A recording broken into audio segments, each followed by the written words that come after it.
Uh-oh, what is going on, party people in the house? Man, if you made it to Wednesday, first of all, congratulations. I know hopefully it's been a good week, a great week for all you guys. But if it's Wednesday and it's Wednesday night, there's only one thing that we got to do. It's time for your Drunk Uncle Sports podcast. And I am your host, your drunk uncle, Anwar Richardson, a.k.a. Mr. Single Dad, a.k.a. the guy from One on One, a.k.a. I need a babysitter so I can get rid of these damn kids. What is going on, everybody, man? Come on in, file on in, get on in, because we are only a couple of days away from the season opener. We got so much to discuss, so much that's on the table. I am super hyped, super excited. I want you guys to come on in, file on in, as you guys are starting to fill up the room, as you guys are starting to have full capacity here. Do me a favor, just before we get too deep into anything, please hit like to the video. Just like it, just on GP. Just like it. Man, right now, hit that like button. And then if you haven't subscribed to the channel, what's up, Marcus? If you have not subscribed to the channel, this thing is coming in fast and furious. What up, Dale? It's like sensory overload with all these comments right here. But yeah, we definitely going to MF and let's go. If you haven't subscribed to the channel, please subscribe to the channel, because I want to make sure when Drunk Unk comes on, you guys know what time it is. We all know what time it is. It's time for us to have our Wednesday night party. Look, if you've been having a good week, we're going to keep the party going. If you've been having a bad week, it ends tonight, because we're going to make sure as of tonight, you're going to have a great, fantastic night. And then by the time you roll over on tomorrow, it's going to be even better than it was. So I'm glad I got a ton of things that I want to get into, tons of stuff for us to talk about. And I can't start with a personal story. I want to start with a story that I've been dying to share with you guys, right? I've been dying to share this with you all day long. Now, if you guys know me, and if you see some of my tweets, you guys might know one of my favorite hangout spots is a guy who lives here in the North Austin area, live in Cedar Park. I love Whip My Soul. If you like good soul food stuff, anybody I've ever recommended that's gone there, that's my spot. It's on the corner of 620 and Anderson Mill. Just fantastic stuff. If you ever go there, the guy at the counter, his name is Tony. He's the owner. You tell him your drunk Uncle Anwar sent you. Make sure you guys, you get the. I can't put anything on his books, but you'll get good treatment, right?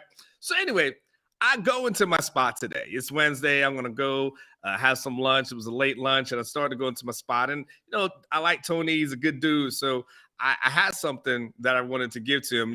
Just something for him. Bless him, his wife. He was a co-owner in the entire restaurant, right? And here's the thing about being old, right? The thing about being old is that you know that you're old. And I feel very comfortable in my shell. I feel very comfortable with who I am. I know what music I like to listen to, right? I know what kind of dances I do. If I go to a wedding, Drunk Uncle is going to do about 3 dances: electric slide, cha-cha slide, Cupid shuffle. That's it. I don't got time to learn nothing else. I'm comfortable in my skin, right? I know what kind of music that I listen to. Everything I listen to now, I don't know who's rapping. I don't understand it. It's all good. I just play my stuff from the 90s, and I am good to go. So because of that, I'm not up to date on a lot of current lingo. So I bring my man a gift, right? And I'm like, hey, man, just want to bless you guys, man. I really appreciate you, this and this and that. It's like, oh, man, right? Loving it. Loves this gift, right? He's super excited, right? So I go and place my order, right? And when it's time to pay, I'm like, hey, okay, what's the order? How much I owe you? He's like, oh, man, you Gucci. And I was like, I don't know what that means. What? He's like, no, you Gucci, man. You Gucci. And I was like, I'm old. I don't know. I mean, do I have to pull out Urban Dictionary to figure this thing out at this moment? Did I get my black card revoked? I don't know what the hell just happened, because you just used some terminology on me that I don't know. And so, but he said it's Gucci. So apparently I had to call someone who's younger today call someone who's younger. And I had to ask them, hey, what the hell does this mean? Because now I can't use the term because now I sound like a narc, right? I sound like an undercover cop. If I'm like, hey, you kids are Gucci, right? What? Of course, it sounded like I had a molester van when I just said that one, so I don't like that. But like, just saying it, it's like, remember you had those undercover cops, and they're like, "Hey guys, where can I buy the marijuana?" So I can't use it. I can't ever use it. And apparently, Gucci is another term for being good. Gucci is good. I literally had to ask someone to use this. Y'all got to understand. I'm 48 years old. I'll be 49 in December. I literally don't know. I'm just who I am at this point. My kids are young. Now, I can tell you all about Roblox. I got you on some Roblox. I got you on some YouTube channels, but I don't know about any of this other stuff. So I learned something new today. My black card may have been revoked. Hopefully I can get it back at some point, because if that was a part of the test, I clearly have failed. And I'll just have to go back to Polk County and just enjoy my stuff. But listen, guys, now you guys know you can use the term Gucci. I sound so corny when I say it too. It sounds so horrific when I say it. I'm going to stop saying it, but you can use that G word. And apparently it's supposed to be a good thing. All right, Chuck P. With apparently is going to give me a Gucci comment. This drunk uncle is drinking Buffalo Trace. Where am I? Nah, that Buffalo Trace. What is Buffalo Trace? Is that like a tequila? What is that? Blake, do you know what Buffalo Trace is? That's a good whiskey. It's a good whiskey. Oh, you drink it straight? See, drunk uncle stopped drinking dark liquor a long time ago. Drunk uncle used to have some anger issues with the dark liquor. I had to go lighter on stuff like that. You guys ever had the Incredible Hulk? Oh man, there wasn't a fight in a club that wasn't started over someone drinking the Incredible Hulk. Like, you just can't mix all them liquors. And so that dark liquors, man. Now Unc's got to stay with the vodka. The vodka just makes me light and happy. That dark make you to tear the club up. I don't want nothing to that effect. Now, y'all, you keep that. I'm gonna stay on the little vodka. But listen, man, I hope you guys are having a fantastic week, man, because hen is good. Hen is good. But y'all know how y'all get when y'all drink that stuff. Y'all know that the fight's about to start, and I'm just not about that life anymore. Drunk Unc's trying to live his best life. So oh snap, Tom G. Shit, we'll stop the show if you're gonna drop 50 bones on it. Okay, what's up, Drunk Unc?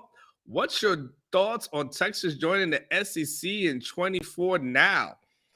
I mean, it's one of my shows. It was on my topics. It's one of the things I wanted to discuss today. So I'll just rearrange for you, Tom G. If you just want to just interrupt the show like that and keep it going, shit. I mean, what else you want to talk about? I'll talk about anything. You're gonna drop 50. Listen. All right. Where I was going to go, I'm just going to have to remember where I was, and hopefully this alcohol doesn't throw me off. So, obviously, as you guys know, may have heard today, and if you haven't had a chance to get on the channel, please do. I did a video earlier today with Travis Gailey, who gave like a really great, fantastic breakdown of where we are with all the news with the Big 12 and everything like that. And for those of you who haven't watched the video, please go watch. It's only 10 minutes. It's called the 40 Acre Dash. Just started doing this recently, about a 10-minute video. So while this stuff is for longer verse for some of y'all who just want some quick hitter stuff, that's a good thing. So as you know, the Big 12 has decided that it would start to enter the negotiations for the media rights, and essentially what that means. And I'm gonna layman's terms, because Travis is really smart and really articulate. But I'm from the South. I got a public school education, so I just got to simplify this for everybody so we all can be on the same page. And so, essentially, while the Pac-12 was also going to be was in line to negotiate their media rights deal, essentially the Big 12 just kind of slide to the left and slid on in as far as, hey, we're going to negotiate before you. What that essentially is going to do is give the Big 12 everything that they need going forward. And so now they'll be able to, one, solidify the league. And as a result of that, then, what they probably would be able to get the scraps for the Pac-12 if they want to add on any of those teams. But to answer your question, Tom, so what that also means is, as of this moment, still Texas and Oklahoma are still part of the Big 12. And so if for essentially one hand is going to have to wash the other. Okay, because as they start to negotiate in this Big 12, deal and the new deal, and the media rights deal, and this and that. Well, what Texas and OU are going to say is, this sounds great, but guess what? If you guys want us to sign off of this thing, you're gonna have to do a little something for us, and that means you're gonna have to let us out of this deal. And so that's essentially what's going to happen. So the Big 12 needs to solidify itself for the future. And so by negotiating this and getting a jump on the Pac-12, they do a good job of solidifying themselves for the future. But then Texas and OU is going to say, yeah, we got you, homie. You know what? You guys get all that. We are excited for you, man. Go get those TV deals, get all that money. That's all great. Yeah, but you got to break us off a little something. And so, Tom, what that essentially means is that 2024 becomes that time where you probably say, we always thought, okay, it would probably be 2024. We wasn't quite sure how, but now, with knowing that this deal is they're going to negotiate now, they're going to solidify now, and as the Big 12 is this, I definitely looking at 2024 as a super, super realistic date. Now, listen, in the ideal world, I would love 2023, but 2024 is realistically what we're looking at. So we're probably, Texas, probably 2 more years of dealing with the Big 12, and then everyone parts ways. So I definitely think that since Texas and OU will need to agree to the deal, as James points out in the chat, because they will need to agree to that deal, I think it expedites it and bumps it up. And then, of course, it probably potentially helps that Texas and OU may not have to pay that stiff penalty to get out of the conference. Like, that's going to be another thing that Texas and OU are going to get a chance to negotiate. And I tell you what, as you guys who are Texas fans, and some of you guys who are lurkers who might be OU fans, listen, this is, what's the great thing about this thing? Bob Bowlesby is not the person in charge. Like, thank your lucky stars that this thing and your fate is not in the hand of Bob, kick the dirt Bowlesby. Because you guys remember a Chappelle show, The Haters Ball? Oh, that's a Bob Bowlesby, right? Hate. That's what Bowlesby would be doing the whole damn time. Bowlesby would be the ultimate blocker in this whole situation. Bowlesby is that guy that you're talking to a woman at the bar, and he goes to the bathroom, and Bowlesby the type of person that says, he ain't really that good of a dude. You know that, right? He always takes home women from the bar. Like, you don't want to be one of them. Like, he's that kind of blocker. But they've got a person in there who is not going to be like that. They've got a new commissioner who I think is very focused on the task at hand. I think is doing a fantastic job. I think really if he had been the person in charge for many of years, I don't think the Big 12 would have been in the situation that they are in right now. Because, think about it. When we're talking about the Big 12 expansion, potential expansion several years ago, the teams that they rejected, some of those teams end up being the teams that they're getting in there now, like the Cincinnati's and the UCF. Like, those were talking points a few years ago, BYU. These were teams that potentially could have came in previously, Houston. And they were told no. And then here we are and then there had been some initiative that was put forward by this conference. They may not have lost Texas and OU, but, we know the story. They got lazy. They got fat. They understood that Texas and OU were doing everything. And then, of course, because of that, everyone was just content to collect their checks. And Texas and OU says, okay, this conference isn't growing. It's not getting better. It's not going to help us get to where we want to be financially. So you know what? We got to bounce. But at least there's a good commissioner now that's there that I believe will put Texas in the right direction. So, Tom, long story short, I think 2024 is a great possibility. I think there's another. I think the timing, even though it might be a small thing, and it's not going to be the motivating factor or anything, but it's always good to note. And just know, look, Arch Manning steps on campus in 2023, and if all goes well, Quil Ewers plays one more year, which would be 2022, then 2023. And then by the time you're 2024, Arch Manning is potentially the starting quarterback at the University of Texas. Now, look, Malik Murphy is here, and Malik Murphy, I believe, is extremely talented. I like everything I see out of Malik, believe in him, and I believe in his long-term potential. But but if I'm going to project and say, okay, from on paper, Arch might be a better quarterback on paper.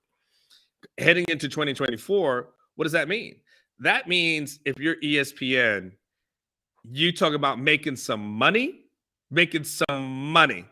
You have the opportunity to have Arch versus Tennessee on your network, Arch versus Ole Miss on your network, right? Arch against Florida because Uncle Peyton can never beat the University of Florida. Like, just go through the SEC list of what that means for Arch. Arch facing LSU, his home state, one of the teams I decided not to go to, right? Just think about all the plot lines and narratives. And if you're ESPN, think about being able to sell that, especially from an advertising standpoint. Talk about money.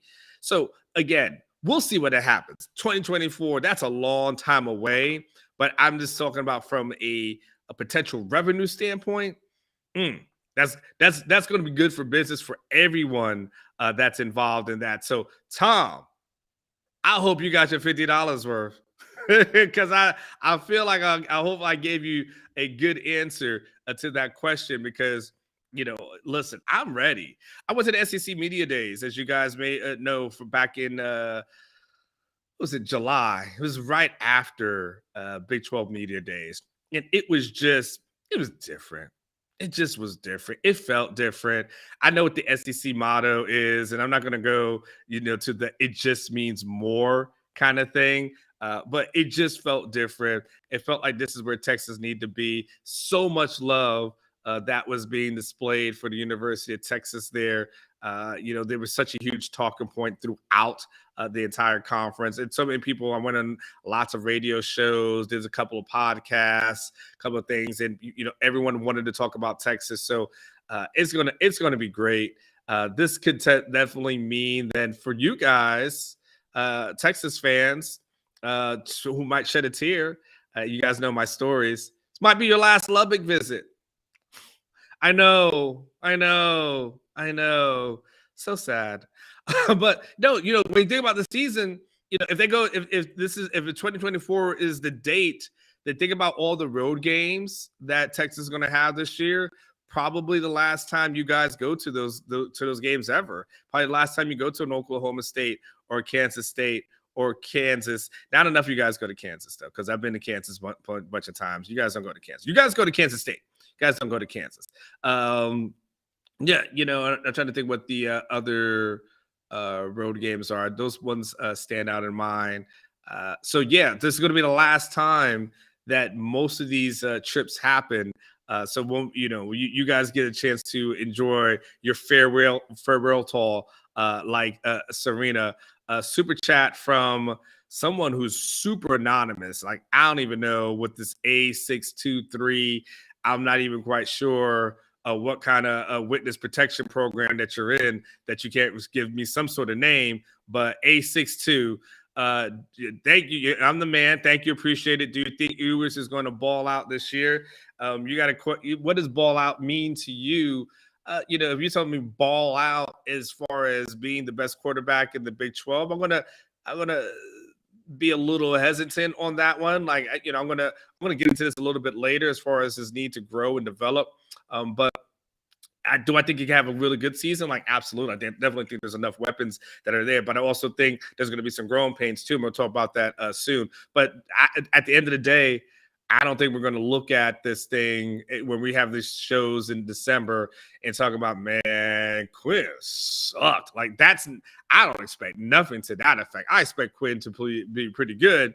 It was just a matter of, what that season is going to look like. And again, just placing realistic expectations on that. And A6 witness protection program, I'll get more into that a little bit later. So don't worry about that. Hey, so kind of going back to where I almost was after I was talking about Gucci and Tom, everything like that. I want to do something real quick. I'm just going to mention this real quick. I'm not going to stay on this too long because I did mention it last week. I thought it was a little prophetic over the weekend, and I just want to put a ribbon and bow on this whole thing so we can kind of all move on. But, John Gong talked to you a little bit last week about the Casey Thompson situation, right? And what did Unc tell you? Hey, Casey, when you got that question, what you should have said was, listen, man, I'm just focused on Nebraska. I don't want to talk about, Texas. I don't want to do any kind of comparisons. And I was like, man, that was the wrong answer. You could have had a lot of people supporting you. And now I want to use, there's a lot of curse words I was thinking. You messed up. And so, and then, of course, what happened on Saturday, as Casey was doing great in the first half and struggled in the second half, there were some people, a contingent of people who was like, see, I don't feel bad for him. I don't know how many people were rooting against him. I just don't know how many people were feeling bad for him. That would have maybe felt some sort of empathy had he not said what he said. And so, of course, Casey, to his credit, because I just want to do this out of fairness, because I was critical of him last week. So I'll give him some credit this week, right?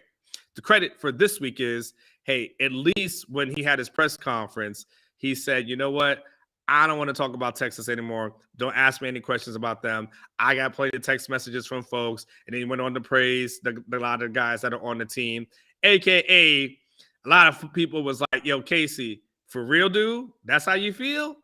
I thought we was cool, but that's how you feel? So to the point now, he may not listen to the drunk Unc, but he totally understood he's not going to do that anymore. So for you, Casey, props. Hopefully it's a growing lesson, learning lesson. Look forward. Don't look backwards. What I say about the relationship, I told you, gave you guys my relationship example, right? So just you're out of the relationship, focus in on where you're at now, and focus in on your team. And so hopefully for Casey, but by the time you guys play OU, you have some of the fan base back that's kind of rooting for you, but don't make it hard for them.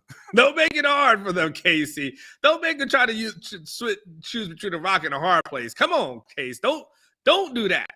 Rock and a hard place. Don't do that. And I think you'll be fine going forward. I got some other stuff, but Blake, I felt like there was a super chat that came in for someone who's not in witness protection. Okay, so Longhorn Recruiting Force says, and by the way, AK 6100 numbers, I'll just mess with you. Other than 5 and 7, what are the red flags with Sark? What are the things that make you think he will turn it around? Well, that's an interesting question, and there's interesting phrasing of the question, Longhorn Recruiting, because you asked me, for one, what the red flags are, but then you're also asking me what makes me think I will turn it around. So you're asking me for pros and cons as I kind of talk this thing out. I think the red flag for Sark is real simple, because you go past the 5 and 7, right? And the red flag for me is look at the end, University of Texas. Here's the bottom line for a coach at the University of Texas. Okay, no coach is hired to be good. Every coach is hired to be great. That is the standard. That's the expectation. Tom Herman was a good coach, but he was hired to be great. And so good isn't good enough. And so throughout Sarkisian's history, he has been good. He has been a good head coach at Washington. He was a good head coach at USC. Now at Texas, not so good as far as results on the field, but throughout his career, he has been good. He's about a little bit of 8 games above 500 for his career, average to good. So if you ask me what my red flag is, if you're asking me what my concern is I haven't seen him win at a high level without the greatest coach of all time, which is Nick Saban. Nick Saban's the GOAT. And listen, it's easy to be Scottie Pippen and Michael Jordan. It just is. But when you have to be the man by yourself, when you have to be Scottie by yourself, sometimes that pressure can bust a pipe. And when they say we're going to put that ball to Tony Kukoc, you get a little bit upset, a little bit butthurt, and you can't handle that pressure. What I have to see from Sarkisian going forward, I know he can recruit. I know he's a QB developer. These things I know. What I need to know is, can he just meet the standard at the University of Texas, which is they want you to be great. So I think Texas fans are willing to say, okay, we'll give you reluctantly another rebuilding year, another one. All right. But boy, now you're using 2 get out of jail free cards. So my thing is, I need to see a defense this year that looks like it's getting better. I need to see an offense that shows, some improvement. I understand the line is going to have a struggle at times, so I get that. I'm not, going to hold them up to, incredibly high standards that you got to go to the Big 12 championship game and anything like that. But when we start talking about what we need to see this season, first of all, 5-7, you can cancel that. Better not even get close to that. 6-6 ain't really going to fly. He's got to post 7. That's only a 2-win increase. That's like Kansas and one other team. Okay. So that's not asking for the earth, moon, and stars. At least it shouldn't be. My only concern is, can we see him win on a high level? And it's because look, Charlie Strong won at a high level and struggled here. Tom Herman did fine in Houston and was good here, had one really good season. And now Sark has this losing season. Now, if you ask me what are the things I think can help him turn it around, he's recruited extremely well. They've got athletes. They've got dogs. They've got guys on campus that I believe are ready to hit the ground now. And I think they've got guys who can hit the ground in the future. I believe that there's plenty of talent. He's recruiting his ass off. These offensive linemen, those are real dudes. Don't say they men, because you and I are grown men, and we got dad bods. They ain't men. They are real dudes. Offensive linemen are good. These defensive linemen are extremely good.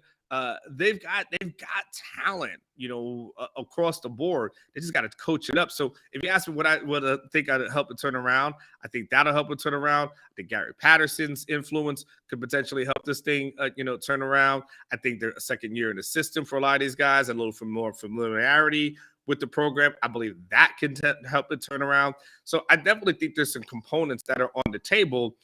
Am I going to predict that turnaround at this moment? Of course not. We got to give it a chance, and we got to get it looking to see, and again, I'm in that 8-win range, but I think you got to be optimistic that he can do it and that he will be able to do it. I mean, because if not, talk about a whole lot of slow singing and flower bringing. Ain't none of us gonna like that. By the way, Blake, did we handle all of the super chats at this moment?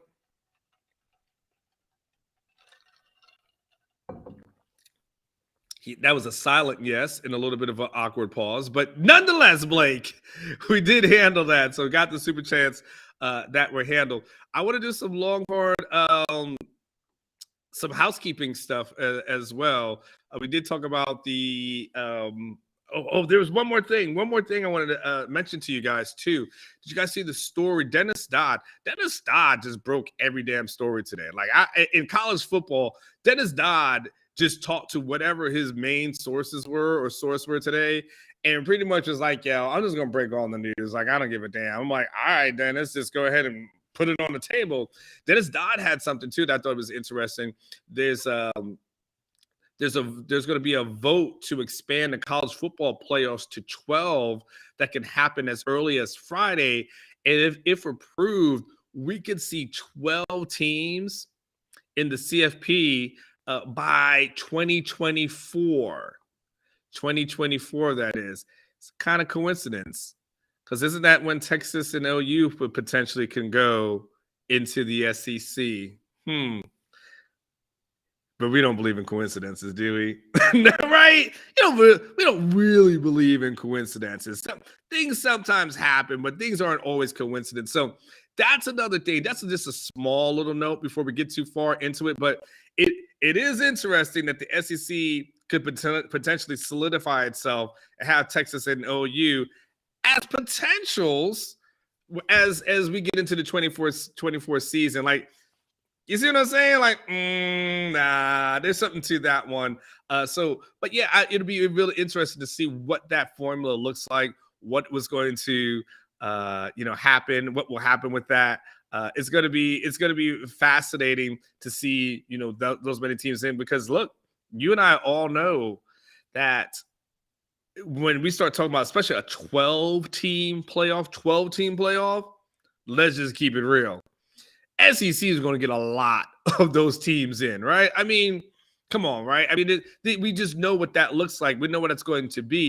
The SEC is going to get a lot of those teams in. And if you're Texas and OU, all right, Texas. I won't mention OU. If you're Texas, you're hoping that your program continues to grow and develop to the point that by the time you get to 2024 and you get to the SEC, you got a program that can hit the ground running and not only compete, obviously, for a conference title, but then it be competing to be at the very least also as far as that part of that 12 and making kind of a super conference that's there. So anyway, that's something small to keep an eye on as we talk about going forward. So listen, there's another couple of little housekeeping issues that are there. And I see we got about 300 people who are tuning in right now. So thank you for watching your Drunk Uncle Sports podcast. By the way, the reason why I call it the Drunk Uncle Sports podcast, I usually say this really early, but since there's a lot of people who are watching it right now, which you guys understand what the concept is, my vision of this show is for everyone to be this one kind of like fun, happy family kind of get together, kind of our own little picnic for Longhorn fans. And the concept of the Drunk Uncle Sports podcast isn't necessarily just because I have a drink in my cup. I have a drink in my cup because it's late and we're grown, so we can do what the hell we want. But it's more so for when you think about your family members and all you guys are a part of this whole Drunk Unc family. It's about, like, when you think about family members, your drunk uncle is usually that person who's, sometimes telling jokes, who's having a good time, trying to be the life of the party. Everyone likes, hopefully enjoys talking to, hopefully. But at the end of the day, sometimes you learn a lot of things from the drunk uncle. Sometimes the drunk uncle spits something on you. You're like, man, I didn't know drunk uncle had that in him. And that's kind of what the thought and process of the show and concept of the show is. So that's where you guys got drunk uncle from. Hey, so here's the other thing that I wanted to talk about. There's several other little topics that I want to talk about. So several years ago, I want to say it was when Shane Buechele was about a freshman on campus. I don't know so when Shane Buechele was a freshman. So I think we've got to be talking 2016, if I'm correct, if I believe that adds up, or 2016, I believe, is when Shane was a freshman, because I think 2017 was Tom's first year. So 2016. And was talking to people who were on that staff, and they had said something to me that I found really fascinating at the time, because we were having a conversation on the quarterback situation. And at some point they said, look, Tyrone and Shane are going to battle this out. We'll see who's going to emerge out of the two. But at the end of the day, Paulie Shane is going to win. But then there's going to be this other kid, that Sam Ehlinger, and he's going to blow both of them out the water, and he's going to end up being the real deal. And I thought to myself, that was crazy, because, Sam Ehlinger was still at Westlake at the time. And I was like, that was high praise. But I always remembered that, as far as, because then they would always say, just wait until Sam Ehlinger gets here. He's going to blow it out the water. Well, that brings us to where we are right now. And in time for us to, if you have a drinky drink in your hand, if you got a little something else in your hand, hey, it's time to do a toast, or or smoke, or whatever you want to do to celebrate, or an applause, however, whatever you feel comfortable with. But props to Sam Ehlinger for making the 53-man roster this week, man. Props to that dude for being a guy that they're going to keep around with the Indianapolis Colts. It says a lot, by the way, for Sam to be able to hang around, especially when they already had Matt Ryan, they already have Nick Foles, so they already got two guys that are planted. The thing that Sam Ehlinger did so well, that the Colts could not ignore was he played so good in the preseason. The Colts knew if they drop this guy, someone else is going to pick him up. And that's the key when you're trying to make a roster and you're the preseason and Sam's a late round pick. You got to make the decision. I would say difficult, but it's better to say easy. You've got to make it easy for them to say, we got to keep this guy around. We just got to make room. We got to be able to do that. And it's funny to see how Sam is growing. His preseason numbers was he was 24 of 29 for 289 yards, 4 touchdowns, 0 interceptions, and according to Indy Star, just short of 10 yards per attempt. And now here's the interesting part. I want to read this portion of the article to you. And again, this is coming from IndyStar.com. Excuse me. It said, ever since the Colts signed Foles, Ehlinger has had to take more of a long-term view of his role as a quarterback. But at the recommendation of Colts general manager Chris Ballard, Ehlinger began training with renowned throwing coach Tom House in order to build a quicker and more natural throwing motion. Quote, there's a lot of things started with my shoulder and the way that it's shaped, the muscles that are dominating, Ehlinger said. That's just from a functional fitness, working on a muscular stuff. And then from the mechanical signature, working on timing, the sequencing of when you want to throw, all the ways from the ground up. So working on all those things and then working on mechanical variables within that signature goes, there's a lot that goes into it. You think? What the great part about this is essentially he basically was like, yeah, my throw motion is not going to work. Let me find a way to do a new throwing motion. And through this throwing motion, this kid is balling. He's absolutely balling, and he's hitting another level right now in the NFL, which seems to be sometimes a theme for Texas players. So we're going to get into something in a second. Seems to be a theme for Texas players. Sometimes when they leave Texas and get some great quality coaching, all of a sudden we start seeing them hit a new level. But props to Sam for year two, in the NFL, being able to do what he does and really taking it up to another level. So speaking of guys, because we just had final cuts this week, I was curious, man. I was like, well, who are the Longhorn players that have made rosters? I've just been kind of curious about this. And so I did a Google search this week, rather today. And hey, listen, I got no problems in saying this. Eric Nalen did all the heavy lifting. Eric from Inside Texas did all the heavy lifting. And so, Eric, thank you. I'm about to use your list because they compiled the list of guys who are from Texas who are currently on NFL teams. And I thought you guys might enjoy going through this and seeing your guys. Are you ready for this list? It's a good list, by the way. All right, let's go through it, okay? Colt McCoy, Arizona. Sam Ehlinger, as we just talked about, he's in Indianapolis. Deontay Foreman made the cut. These are all the guys who made the cut. Carolina. Devin Duvernay, as you guys know, still Baltimore. Colin Johnson, injured his Achilles, but he's still with the Giants. Marquise Goodwin is with Seattle. Calvin Anderson still doing the damn thing. He's in Denver. Connor Williams, he's in Miami. And Connor, like, he's still collecting the check at this point. So, we'll see what happens with him. Sam Cosme is in Washington. Jeff Swain, Tennessee.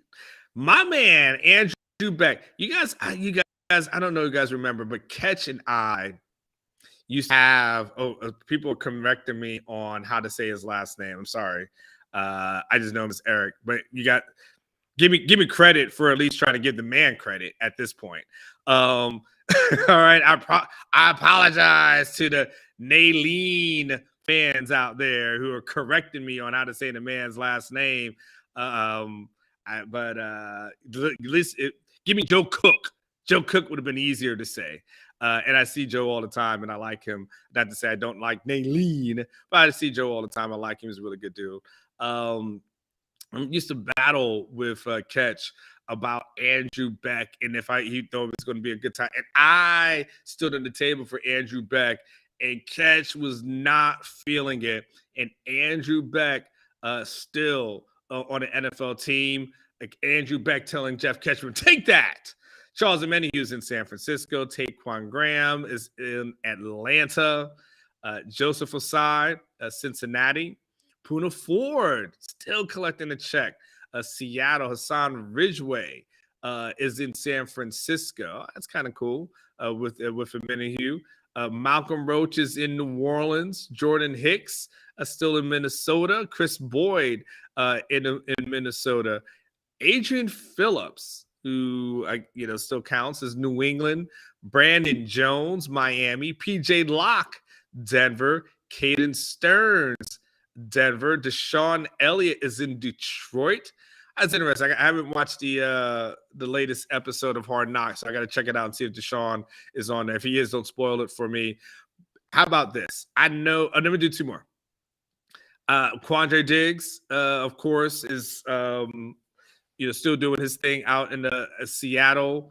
Michael Dixon is in Seattle. Justin Tucker has been in Baltimore forever. So, there's that. Malik Jefferson got cut by the Cowboys, but today he got signed to the practice squad. Cameron Dicker got cut by the Ravens. Haven't seen if he has resurfaced yet. If he has, let me know. I have not seen that as of early afternoon. I had to go run. Got a kid to take to AAU basketball practice. I didn't get a chance to check it all, out of that. No, Jesse, Malik was cut and he was signed to the practice squad by Dallas today. So, yes, Malik Jefferson was cut, signed to the practice squad today. So, he still has an NFL home. And here is, if there's a freaking attaboy to be had, if there is a toast up, if there is a, wow, whoa, how about Brendan Schooler making it on New England's 53-man roster? Yeah, man, this guy on special teams ends up being a guy that Bill Belichick loves. And Brendan Schooler, some people gave that dude just a hard time. That guy is in the freaking NFL. Brendan Schooler, to you. Drunk Unk says, props to you, man. That is impressive. Yeah, Brendan Schooler played receiver. He played, he's played safety. He can play every single position on the field. I'm happy for him, man. I'm happy for a guy. He's a guy that I wasn't sure what that would look like as far as him making an NFL roster, but it just goes to show you, man. Sometimes you just get, to another program, get coaching, get taught what to do, right situations, all this other kind of stuff, and next thing you know, freaking Brendan Schooler is with the Patriots, and so that props to him. I have to say that's pretty damn impressive, Brendan Schooler. Loving that and hoping that Cameron Dicker finds a home. He did good in the preseason. Kicker and punter, always hard for those guys to find a spot, especially if they're not drafted. Takes a while. Doesn't get to bounce around for a little bit. But yeah, there's that. And by the way, I see you guys, some of you guys in the chat, some of the guys that if you jumped in late, I went through an entire list. And actually, what I will do, no, I don't want to cut and paste it because it was from another website, so I don't want to do that. But I did mention all these guys there. But yes, Puna 4, just for for clarity, Puna. I mentioned Puna. Yeah, Puna 4 is in Seattle, and then last one someone had asked about Taquan Graham. Yes, he's in Atlanta. And then no, I don't believe Holton. I don't even know if Holton Hills is still in the league. I don't believe that is still the issue with him. And of course, Sam Ehlinger, Robert. I talked about him for 5 minutes making the Colts. So you jumped in a little bit late, but that topic was exactly covered. So props to all those guys. I tell you what, if for all you guys are in the chat right now, as I start to transition into something else, I'm curious of the guys who will be eligible for the draft at Longhorns in 2023. Who are the guys you think are going to get drafted? We know Bijan is going to be on that list. So for 2023 NFL draft, who are the guys? Is it Bijan and DeMarvion? Is there anyone else that you would go with? Is it just those two? Do you have other guys that you would be thinking of that you say, okay, I believe this can happen? I'm just kind of curious for those of you who are here, who are interacting, who's in the chat. I'm kind of curious, looking at the 2023 class, go ahead and go there. And by the way, if you're saying to yourself, well, I don't know who's available. Well, look, I ain't got time to look it all up for you.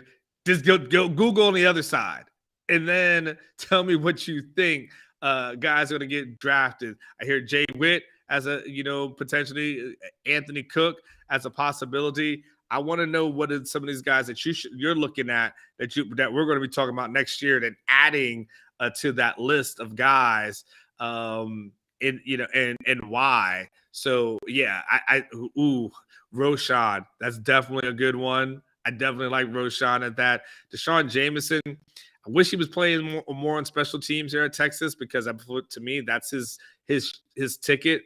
And I definitely wish he was more involved in special teams. Not to say that means he won't make it, but I think Deshaun Jameson makes an NFL roster just off of what he can do from a special team standpoint. I think he's just that good.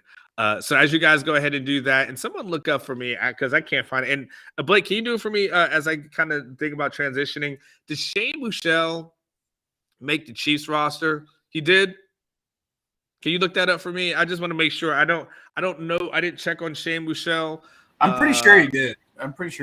I'll need to check it again. Maybe bump to the practice squad, but he had another good practice preseason, so I think he did make the practice squad. Or is he on the 53 though?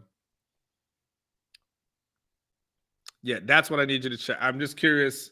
Again, I was looking up the Longhorns, but someone mentioned Buechele. And then I hear a lot of guys saying he made the 53. Man, if he did, props to freaking Shane Buechele, by the way. Props to him. There is nothing wrong. Let me tell you, there is nothing wrong by being a career backup and collecting checks for 10 years. Man, listen, let me back up Patrick Mahomes. You tell me all I got to do is play in the preseason and collect check after check and just do that and just be good in the film room and make sure Andy Reid likes me just so I can just bring donuts? Hell yeah. Sign me up for that. 10 days a week. There's nothing wrong with that. There's nothing wrong with being a Jason Gilbert. That you just okay, thank you, Blake. All you guys confirmed that he did make it. There's nothing wrong with that. It especially if that ends up being Sam Ehlinger's route. There's nothing wrong with collecting checks and just getting paid a few million a year. Like, there's literally nothing wrong with that. It's not an insult. There's only a certain amount of guys that can start, but the people who can be career backups, like think of them, the McCowns. Those guys are pretty much career backups. And think of how much money they made over their career. It is not a bad gig if you can get it. Josh Johnson is a guy who's the backup for a number of years. I mean, he's a guy that people just call off the street, and all of a sudden Josh is on a roster. You know, those backups are really good. They're hard to find, but I'm really if you can do it, hell yeah, go ahead and do it. So props to them. Colt McCoy's made over $15 million in his career, 12 seasons. I mean, ain't bad. You know what I'm saying? That's not bad to play a kid's game. Like, there's nothing wrong with that. And speaking of the game, we are talking about, and I like some of those things there. Blake, can you do me a favor too? Can you do, based off of what one of my questions are, can you do a poll, and can you do maybe a draft poll? You know, I don't know if there's the most likely to get drafted, but you know, I don't know how if there's a way to do a draft poll. Just go ahead and think of it. Draft poll on like which players are drafted, or players are drafted. Yeah. Okay. All right. Yeah. Just think about it. Think about it. It's Blake. This kid's popping in and out. And as he does that, you know, however you think about it, Blake, just go ahead and formulate something, because I'm kind of curious, you know, about that. Yes, Texas is only a few days away from the season opener versus ULM. Now, I know it's just ULM, but bump it. It's Texas. Like that. That's what we're excited about, right? We're excited about Texas getting ready to do the season opener. We're getting ready for some football that's happening. I was able to try to go in and do some research on some ULM for you guys, just to give you like a little ULM and not a lot, okay? For those you do or do not know, and you're all you guys are pretty knowledgeable. The coach for ULM, just in case you didn't know, because I didn't know this until a couple of weeks ago, because there literally is no reason for me to really give a damn about ULM. There's zero reason for me to care or know anything about this program.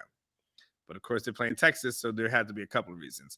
Coached by Terry Bowden, who was obviously Bobby's son, legendary. And if you did research Terry Bowden, look at him. Father Time is clearly undefeated. But he's over there at ULM. Can I tell you the most important thing before I get into a couple of ULM things that you need to know? But can I give you the most important thing? They have a receiver that you need to know his name for no other reason than his name. And his name is Boogie Knight. That's right. Boogie Knight. Knigh. Boogie Super Senior. Boogie Knight is a preseason All-Sun Belt Conference second team selection by the league's head coaches and media panels. He led the Warhawks in receptions with 45, receiving yards with 588, touchdown receptions with 3, and all-purpose yards at 824 last season. His 2021 receiving numbers surpassed his 3-year totals at Akron. But all that matters is that his name is Boogie Knight. That's it. It's funny. I was talking to Blake about this earlier, and he's like, man, too bad, you know, there's got to be a Talladega Night at some point. Like there's got to be different names that are out there, but Boogie is coming to Austin. And I am extremely excited to see Boogie do his thing. Yes, Blake, you keep popping in. All right, we got the poll up. You keep disrupting my flow, Blake. Go ahead. Oh, I thought we were moving on to the poll. Okay, we got the poll. Number of Texas players drafted in the next draft. Okay, we got 4+, 3, 2, or 1. And so far, we got 48% of Longhorn fans thinking 4+ Longhorns drafted in the 2023 draft. Blake thought that was so important to cut and interrupt what I was saying. Blake really was like, he was talking and breaking down Boogie Nights, and he was like, that's the last poll. have to interrupt Drunk Unk to let him know about that. Thank you, Blake. Is there any other things that I've moved past that you would like to discuss? Is there? Oh, we got a super chat. Talk about the SEC. We got a super chat. Okay, Blake, you can get off now. Thank you. Blake about it getting late. Alcohol kicking in. Blake's gonna have to understand, boy.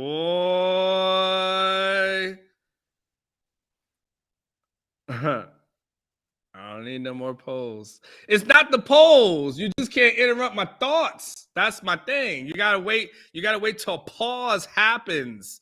I want you to be a part, but when I want you to be a part, that's the thing. But I still love you, Blake. All right, Connor J. Anwar. I'm a huge fan of the OB Live post-game shows. It's when you and Catch are at your best. Been watching them after their Texas game since y'all started doing this. So you've been watching back in the Facebook days when we were doing it on B Live, which, by the way, can I tell you? So B Live, oh, I should tell you this. So B Live, I forgot that I was still getting charged for it. And so B Live tried to hit my credit card today. And so the Bank of America was like, hey, do you recognize this charge? Like such and such as this? I was like, oh shit, we haven't used B Live in a couple of years. I was like, no, I don't recognize it. I don't know who these people are. Oh, well, I guess I get charged for it now. But anyway, y'all doing a pregame this year. So, wow, you just threw off a couple of different things. So there is, we may be doing a pregame show this year, but I think it's going to be kind of selective. Quite honestly, we tried to do a pregame show last year. We did it a few times, and just for the amount of effort that we put into the pregame show versus the amount of people who were watching the pregame show, didn't seem like there was much of return on that. So I think we'll be selective as far as that is concerned. I don't know if we'll do it for every single time, and I don't know the time frames, because here's the problem: you guys are watching lots of different things. Like you guys are watching, your Fox pregame show or your ESPN pregame show. So you guys are your attention divided. Maybe you're going to the stadium. There's just a lot of things that are going on. So the pregame is a little bit tougher from a content standpoint. We want to do it. We just got to figure out the balance on how to do it where it's yielding, an adequate return as opposed to just doing it for there. But post game, we will definitely have a post game show sponsored by the Lowy Law Firm. Adam Lowy is my guy. So he's been sponsoring for several years, and back to the Facebook days.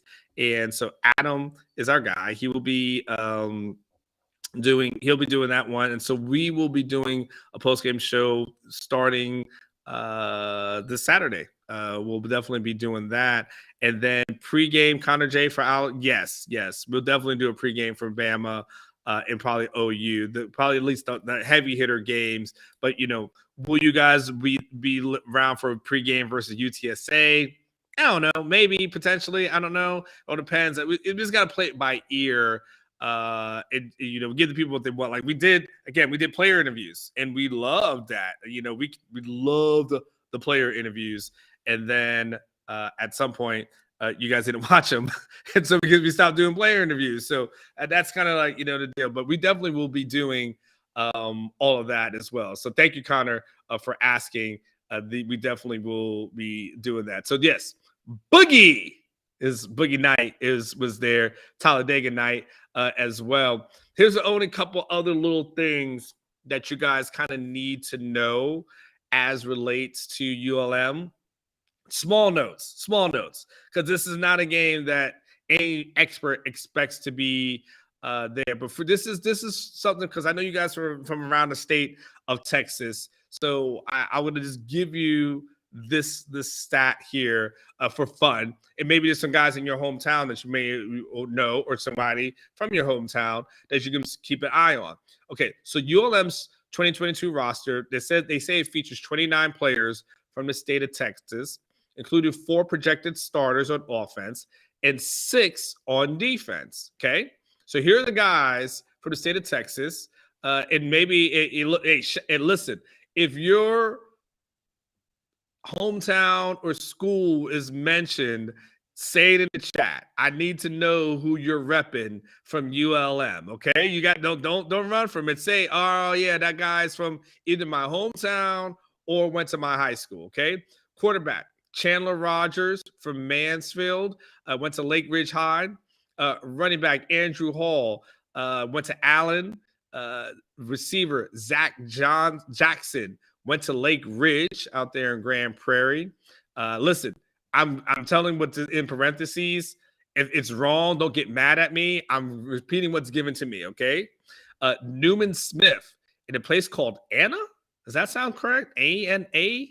A-N-N-A, Newman Smith. A defensive tackle, Quincy Leddit from West Orange Stark. Nose guard, Caleb Thomas from Mansville. Defensive end, Seth Mason from Allen. Have I mentioned your school yet? Linebacker, Tristan Diggers from Howesville. Cornerback, David Godsey Jr., another kid from Mansville. And safety, Trey Odom from Lufkin. Did I mention your school? You got to rep your kid, right? You got to rep it. Okay, I see one person from Allen. Some couple of people did some Mansville stuff. That's kind of awesome.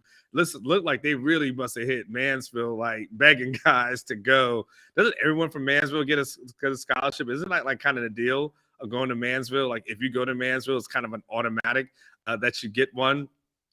Here's what you get to know, a couple of other just small little things that you need to know about ULM, okay? Chandler Rogers was named the starting quarterback for the game against Texas. Listen, he appeared in 12 games in 2021. They say he has 6 consecutive starts in the middle of the season. He basically, within that time frame, accounted for 1,678 total offensive yards and 10 touchdowns. He completed 112 of 179 passes for 1,311 yards, 9 TDs, 3 interceptions. So from his ranking within the Sun Belt Conference, he's one of the leaders in the completion percentage, where he was 3rd. Passing efficiency, he was 6th. So really it isn't great as far as passing efficiency is concerned. His passing efficiency rating was 137.3, which is not good. Let's be quite honest with you. It's just not that good. His completion percentage is at 626, which set the school's single season record. And his passing efficiency ranks 3rd on the school's single season chart at that 137.3. In other words, he all right. I mean, that really boils down to like, all right.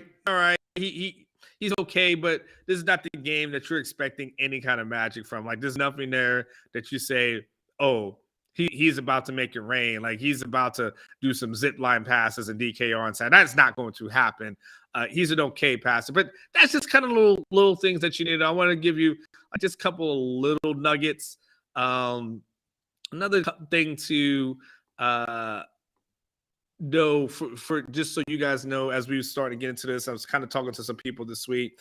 They kind of gave me a small but gentle reminder that the goal of this game for the University of Texas is really to not show a lot because they got Alabama the next week. The goal is to be as simplistic and as basic as possible.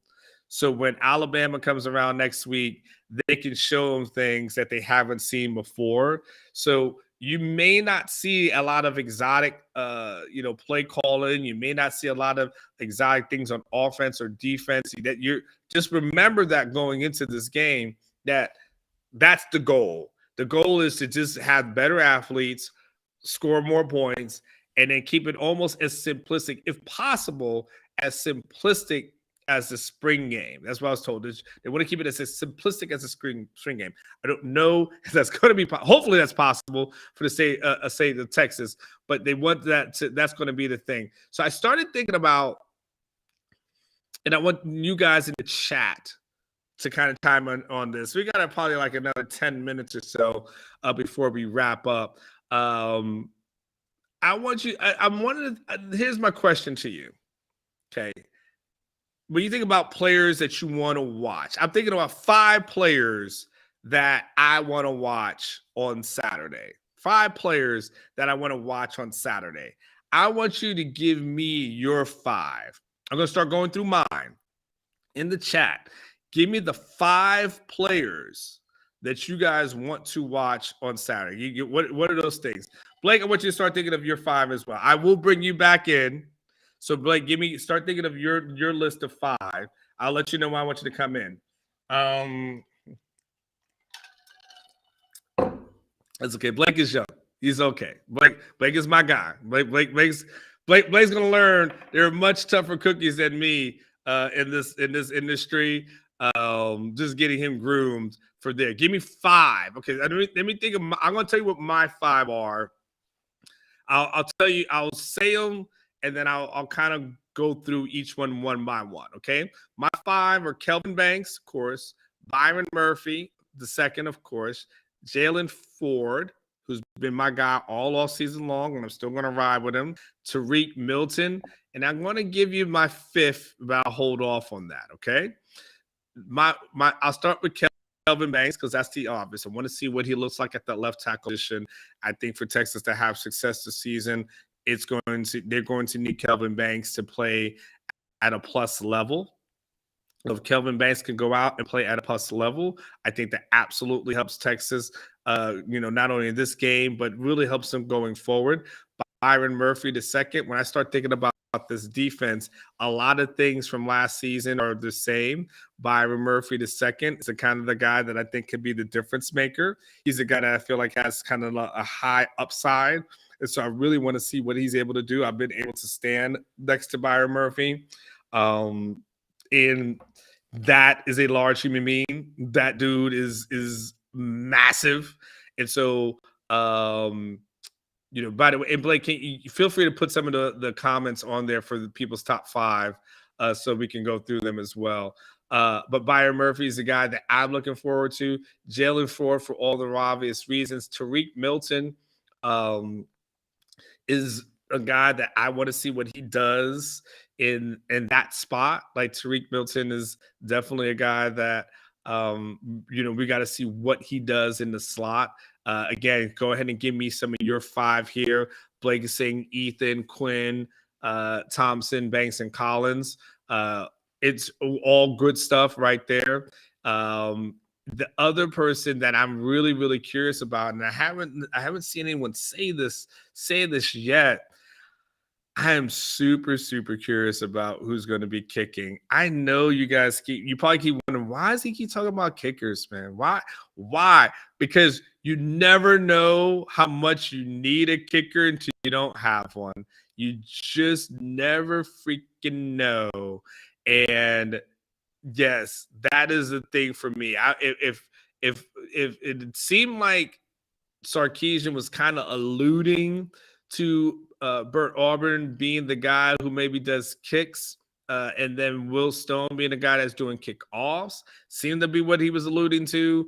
We'll see how that whole thing shakes out. But if that's kind of what he seemed like to be alluded to on Monday before the whole no depth chart fiasco ended up happening, in which I think it got, it don't take much to have things blown out of proportion here at Texas. And I feel like I treat one thing about the University of Texas, and next thing you know, everyone's talking about it. And it's just the block is hot as far as UT is concerned.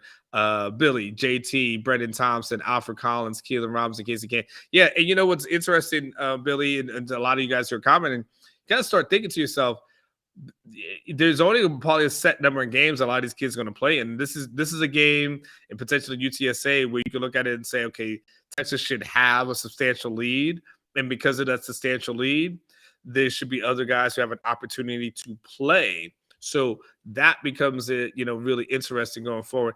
I want to see Will Stone or again Burt Auburn what they do. Blake, come on in. All right, I'm back. Mm-hmm. All right, so you want my five I want to watch? All right. Yeah, give me your 5 guys and give me the reason whys. Okay, well, the thing that's the same for all of my guys is they're guys that are unproven yet. These are guys I'm not worried about Bijan. Bijan's going to do his thing. Xavier Worthy's going to do his thing. So I'm worried about the guys that I haven't seen yet. So I want to see Jatavian Sanders. Mm-hmm. I want to see I'm going to put Jaden Blue, but really I'm talking about all the backup running backs behind Bijan. I want to see what they can do. Diamante Tucker Dorsey for sure, because he feels like a wild card for this season. That's like, a good I one. really don't know what to expect. Out of him.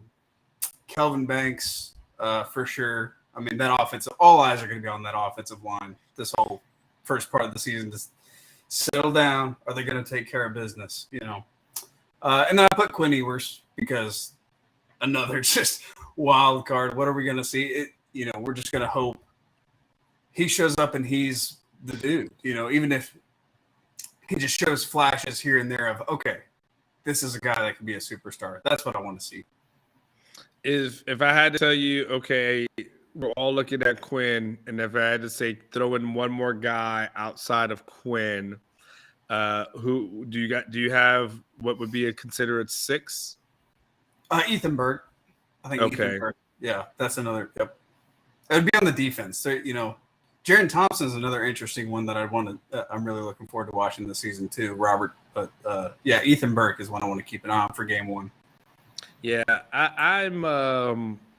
It's really interesting. I think because you and I are pretty high on Ethan. I think Ketch is starting to come around to Ethan Burke. Yeah. Mm-hmm. But he's a guy that's really, really intriguing. And then if you look at his film, it's so damn good. 6'7", man. Yeah, I mean, good footwork from lacrosse. I mean, mm-hmm. I think he's legit. He's a guy that I think is really high. And he plays at Westlake, and I like guys who are winners, and he's a winner. And so you give me those guys, all day long. So I definitely want to see Ethan Burke. Last thing I'll ask you before you head back into the moderation portion of the world. Kent and I keep battling back and forth about Savion Red, and I'm high on Savion, so I'm gonna stay on my porch. Ketch is not, and I think some of that may have to do with the rankings and stuff, which it is what it is. You have any thoughts on Savion and what you've heard and read about him? Well, I go off what I've seen, in practice, and I really like Savion Red. I think Ketch is right about him not being an instant contributor big time, but I think by the end of the season, he's definitely getting in the mix, especially if we see any injuries. Everybody's going to have to be there if that starts happening throughout the season, which, that's what happens in football. People get banged up, and I think he'll be ready to go. I'm leaning more towards your angle versus Ketch's angle that Savion Red is going to be a star. The only other thing I'm wondering about, and I'm just very last thing, how long do you play Hudson Card versus how long do you play Malik Murphy? Ooh, that's a tough one. Because you guys in the comments too, I want you to think about that too. Do you use this as an opportunity to give Hudson a lot of reps, or is this the opportunity to give Malik a lot of reps, knowing that you know what you got in Hudson, but you also know that Malik needs to get caught up, and Malik gets some game. So he's going to get redshirted, but if he gets some game action, is that more valuable to the program long term, especially since Hudson's going to graduate. We don't know what his future is, but I mean, more than likely, it's not going to be here at the University of Texas. Right. Do you just go and say, you know what? Let Hudson run a couple of series and then throw Malik? I think there's a great argument to be made that you should be giving Malik those snaps. But the question is if the game is still on the line, and let's say something happens to Quinn who comes in, because at that point it's Hudson card because he is the more steady rock at this point. Malik's still so young. But in trash time, man, I know I'd like to see Malik. I know me and Jason Sukamel are on the same page on this, that we both think whether it happens at Texas or not, I'm not exactly sure. But Malik Murphy is going to be really good. Yeah. Thanks, Blake. The thing is that it's a really fascinating talking point, a really fascinating conversation because, again, Malik is a guy that's been recruited. He is a guy that, I mean, you're going to, you need and you're going to need at some point, and there are not going to be a lot of opportunities to play him.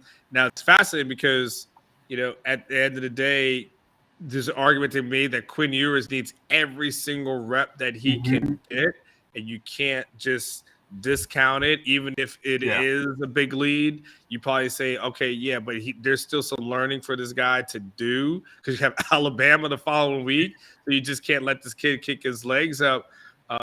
But then there's also the portion of, can you help and develop some other guys as well? So it'd be real interesting to see how that is. And in fact, I'm writing myself a note, so when I talk to Sark on Thursday, we can definitely figure this out.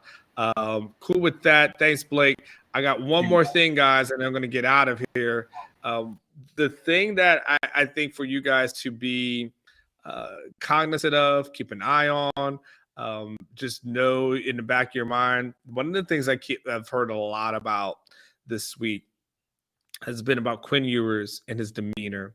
And a lot of times when we think about quarterbacks, we think about the loud, boisterous, alpha male, Tim Tebow-ish kind of guys, right? And we don't hear that as relates to Quinn Ewers. And so some people have tried to say, like, maybe that is somewhat of a weakness. But all this week, everyone has said that they appreciate Quinn's kind of calm, even-keeled kind of approach. And when asked about it this week, Quinn said, hey, look, these people kind of look up to me. And as a quarterback, as a leader, I think it's my job to make sure that when they see me, essentially, he didn't say this, but I'm paraphrasing, he's not riding some sort of emotional roller coaster. And so everyone has talked and praised Quinn for just being kind of right here, like kind of just not high, not low, but just right here consistently, and how that helps and benefits the program. I want you guys to make sure you pay attention to that. Make sure you pay attention to body language, right? Because players feed off of body language. If they see your quarterback, your leader, down, upset, throwing his helmet, looks like things are bad, then there's kind of this ripple effect. But when we started talking about a team that needs to learn how to battle and for all four quarters, if Quinn is that guy and he's that guy that is so relaxed, that maybe this helps his team to, again, not ride this emotional roller coaster, but just be here the entire time. Keep an eye on that. Just keep an eye on that. Watch his body language, watch his demeanor, watch him on the sidelines. Check that out because it was a talking point this entire week. It's definitely something that is worth for you guys to look at. Blake, there was one more, I think, super chat that came in. Let's go ahead and get this knocked out by our main man, Connor G. Listen, we're getting ready to wrap up soon. So if you got some questions, you got some super chat questions, like get them in fast. It's 10:20, at least here in Central Time, 11:20, wherever if you're on the East Coast. If you're on the West Coast, well, damn, this must be nice. Connor J. When Texas starts 5-1 and beats OU, And you book your Dallas hotel for the Big 12 championship game. And Holly Berry says she's going to meet me at that hotel. And she says she's bringing Angelina Jolie because they just have always wanted to meet the drunk unk. Continue. Let's go to Del Frisco's here in Dallas, my treat, or any other steakhouse of your choice. Yeah, I mean, I'm down. Like, so okay. So the deal is, let me just make sure, Connor J. First and foremost, Connor J. Yeah, where's? Oh, I know where that Del Frisco's is. By the way, it's really good. It's you go in, it's like an upstairs place. I think it's in Uptown, if I'm correct, right, Connor? It's in Uptown, but because I'm pretty sure I've been to that spot before, and really, really, really good. Food that's there. Really, I mean, Del Frisco's is Del Frisco's, but to that Del Frisco's in Houston, and my man hooked it up over there. So, all right, so let me make sure I'm going to write this all down. So, Texas needs to start. Now, this is what it is. Well, shit. Okay, so Texas is starting 5-1, so, and they beat OU, and then a book. Okay, so basically, you're saying 5-1, beat OU. And then for the Big 12 championship game, so this is you'll pay this off in December kind of thing. Oh man, I'm so old. I ain't gonna remember this damn bet. Pledge.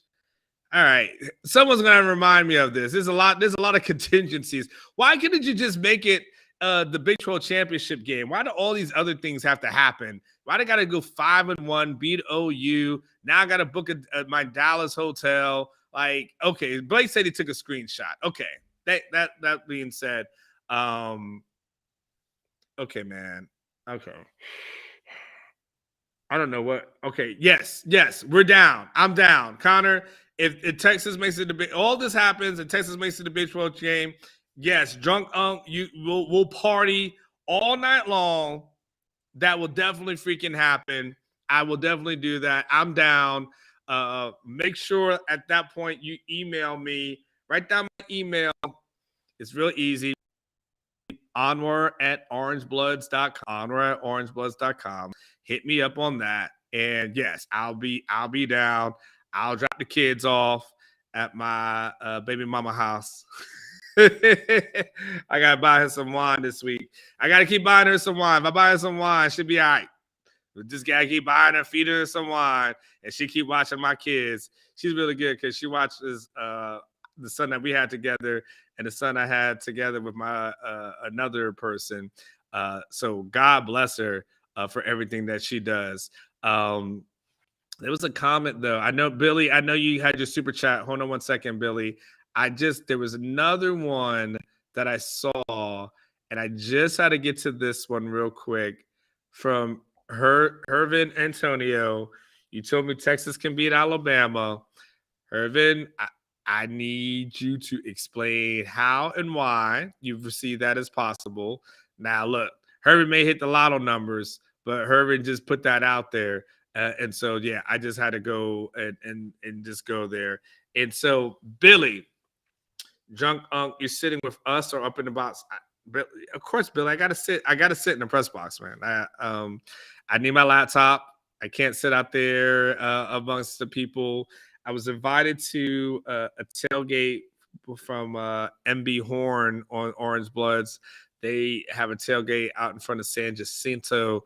The problem is I have some duties before the game that I got to get knocked out, some videos, this and that. So don't know about that. We don't have an OB tailgate this year. So I'm going to get to tailgates at some point. It's hard when I'm a one-man band. So it's just I'm the only person there. If Boyd comes to the stadium, that might beforehand, that might help me out a little bit. You coming? I'll be there. I'll be there before the game for sure. Then I might. First game, I got to pay attention. Second game will be Alabama. I got to pay attention. UTSA will probably be a big one. When we get like mid-season, hit up your boy. I'll be all right. You guys will be okay. if I'm kind of halfway paying attention for some of these other games, you'll be all right. Texas Tech, I gotta pay attention, but West Virginia, you're not gonna be expecting me to do much. So I might hit you up in West Virginia, something like that. Yeah, I was gonna add, week 2 could be college game day as well, and if that's the case, I'll be out there very, very early to make sure we got that covered. Cool, last time college game day was here, the folks were lining up at 3 a.m. Cool. Well, you go out there. That makes one of us that'll be there. That makes it easier for you. Don't worry about it. Oh, I wasn't. Please believe there was never a worry about me getting out there first thing in the morning. All right. Please believe there was never a thought that I needed to get out there for college game day. Nah, that was an all you thing, and I appreciate it. And so thank you. And listen, I appreciate all you guys. Listen, thank you so much for checking out the show. Thank you so much for supporting the show. I appreciate all you guys. Like, I seriously do. I appreciate all you guys who watch it from start to finish. I appreciate the people who jumped in at the middle portion of it. Hey, if you get a chance sometime on Thursday, whether it's on your morning walk, heading into work, whatever, go ahead and check on the first portion that you may have missed. Because if you're watching it, clearly you're enjoying it, or you've got nothing else better to do. I'll take it either way, but hopefully it's because you're enjoying it. So a couple of little things, just some housekeeping things, man. Listen, 100%. Please like the video. It would be awesome. If you haven't subscribed to the channel, please do. Hey, if you enjoying the content, just tell your friends about it. I would really appreciate, you got Longhorn friends. I mean, you can't have like Aggie friends or Sooner friends. Or at least that can't be the majority of them. Most people hang around people who have some common sense. So I'm assuming most of your friends have common sense. And so if you have friends who have common sense, that means they're Longhorn fans. And so share this with them, tell them like, hey, man, there's some good stuff, or hey, girl, however you want to speak to you, vernacular, hey, girl, hey, man, what's up? Either way, let them know, hey, we got some good stuff here. I like Drunk Unk. There's some fun stuff that's there. I'm going to have some great content. I'm going to try to think of something special for the Alabama week. I got some thoughts flowing in my head, but, I just got to check it out. Somebody asked me before, about doing some more interviews with Rob Abers and this and that. I'm not quite sure. After that internet fiasco before, I just don't know if I can do it again. I just don't know if I can risk it, because that ended up being a waste of a show. I love Rod. I love and respect everything he does. I just don't want to potentially do that again. So maybe that's something we can do in the off season. But hopefully we can catch up with him. I'm going to try to figure out some stuff. We have a late start, so I don't know how to do guests. Before when I was starting at 6, it was easy. At 9, it's hard to ask people to go on here for free. So, I'll figure it out. I will definitely figure it out. And then at worst, I'll try to figure ways to reward you guys. But listen, for the rest of this week, for you guys who are there, tomorrow's the modcast. It'll probably be around noon. We're going to have a prediction show on Friday. That'll probably be posted in the morning, so get ready for that. Post-game show for sure, sponsored by the Lowy Law Firm. That's going to be on Saturday. And then we'll probably have other things that are going on. And of course, we have the Overreaction Monday. There's so much content on this channel. You don't have to go anywhere. You really don't have to go anywhere. Hey, you've been rocking with us. Please do. Please stay with us. Stay Gucci. And all there. Oh, last thing. What did you say, Connor? You said get Sap in here. Sap's coming to Austin next week. Sap, my boy Sap is coming to Austin next week. Yes, I'm going to be hanging with him. He's going to be hanging with me. He will actually be at the Texas game. For those, I'll just throw it out there, but he will be at the Texas Alabama game next week, because the Bucks also play versus Dallas on that Sunday. So Sap's gonna come through on Thursday. We're gonna hang on Thursday, Friday. I'm going to take him around UT before I go into the stadium, let him do his thing. Then after the game is over, he's going to head over to Dallas. So I'm glad you said that, Connor. My man Sap will be in the building.